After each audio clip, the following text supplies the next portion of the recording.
We have two clips of Joe Biden that we're going to be watching today. The first one is him attempting to recite the Pledge of Allegiance, which goes swimmingly well if you're the Trump campaign.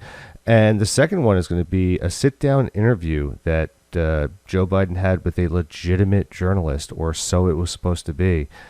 Needless to say, there's some fiction at work over at the DNC. And I'm sure that they are not happy that this video leaked out just 42 days away from Election Day. But it's Joe Biden. Let's watch the first one. I pledge allegiance to the United States of America. One nation, indivisible, under God, for real. Oh my God, Joe. You can't get through the Pledge of Allegiance. Come on, man. This is, I get it, you're 76 years old.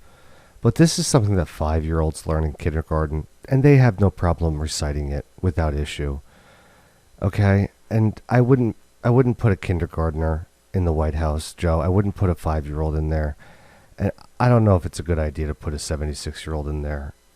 We can't get through the Pledge of Allegiance. I mean, oh man, a bad week is about to get worse for Joe. He ended up getting caught during an interview with a reporter, journalist, so-called journalist, and essentially the reporter asked him what he was going to do with the illegal immigrants who are in this country if they were to get arrested. Would he deport them, or would he put a freeze on it? And Joe starts to go through his answer, and he stops the interview. They cut it because Joe doesn't like the answer that he's giving, and essentially asks for a reshoot. I'll go ahead and play the video so you can watch for yourself, but let me know down in the comments section if I'm the crazy one for thinking that this is crazy. There are going to be no deportations in the first 100 days of my campaign. Let me get that right. You are going to freeze deportations? Freeze deportations for the first 100 days. And only people who will be deported are people who committed a felony while here. That's number one.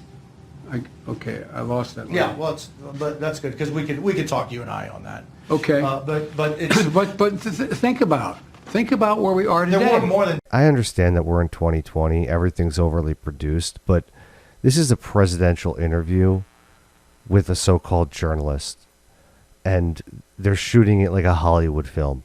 Okay, like they have a producer on set, they have a director, the writers are somewhere in the background who have crafted Joe Biden's response to this prepackaged question, and then they go through it like, and we're supposed to be on the receiving end of all this, as if we don't understand what's going on.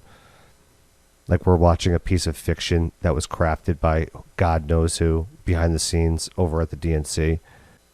And they stop the shoot, and then somehow this leaks out. I don't know what happened, but man, what a bad look for Joe, getting busted again. It's bad enough that he can't get through an interview with James Corden without using a teleprompter, and now he gets busted on what was supposed to be a legitimate interview.